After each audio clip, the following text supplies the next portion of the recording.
Glimpses of India. A baker from Goa.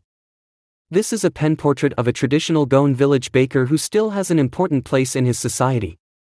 Our elders are often heard reminiscing nostalgically about those good old Portuguese days, the Portuguese, and their famous loaves of bread. Those eaters of loaves might have vanished, but the makers are still there. We still have amongst us the mixers, the molders, and those who bake the loaves. Those age-old, time-tested furnaces still exist. The fire in the furnaces has not yet been extinguished. The thud and jingle of the traditional baker's bamboo, heralding his arrival in the morning, can still be heard in some places. Maybe the father is not alive, but the son still carries on the family profession. These bakers are, even today, known as pater in Goa. During our childhood in Goa, the baker used to be our friend, companion, and guide. He used to come at least twice a day. Once, when he set out in the morning on his selling round, and then again when he returned after emptying his huge basket.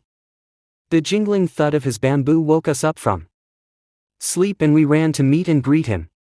Why was it so? Was it for the love of the loaf? Not at all. The loaves were bought by some Pasquine or Bastine, the maidservant of the house. What we longed for were those bread bangles which we chose carefully. Sometimes it was sweet bread of special make. The baker made his musical entry on the scene with the jang, jang sound of his specially made bamboo staff. One hand supported the basket on his head and the other banged the bamboo on the ground.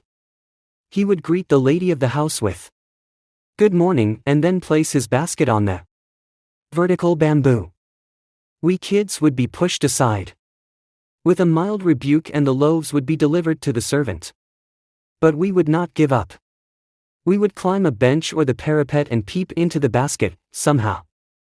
I can still recall the typical fragrance of those loaves. Loaves for the elders and the bangles for the children.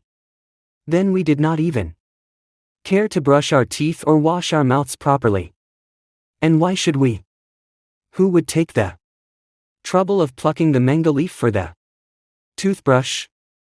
And why was it necessary at all? The tiger never brushed his teeth. Hot tea could wash and clean up everything so nicely, after all. Marriage gifts are meaningless without the sweet bread known as the bowl, just as a party or a feast loses its charm without bread. Not enough can be said to show how important a baker can be for a village. The lady of the house must prepare sandwiches on the occasion of her daughter's engagement. Cakes and bolignese are a must for Christmas as well as other festivals. Thus, the presence of the baker's furnace in the village is absolutely essential. The baker or bread seller of those days had a peculiar dress known as the kabai. It was a single piece long frock reaching down to the knees. In our childhood we saw bakers wearing a shirt and trousers which were shorter than full-length ones and longer than half pants. Even today, anyone who wears a half pant which reaches just below the knees invites the comment that he is dressed like a pater. The baker usually collected his bills at the end of the month. Monthly accounts used to be recorded on some wall in pencil. Baking was indeed a profitable profession in the old days. The baker and his family never starved. He, his family and his servants always looked happy and prosperous. Their plump physique was an open testimony to this. Even today any person with a jackfruit-like physical appearance is easily compared to a baker. Lucio Rodriguez. Bhavya Sri Academy.in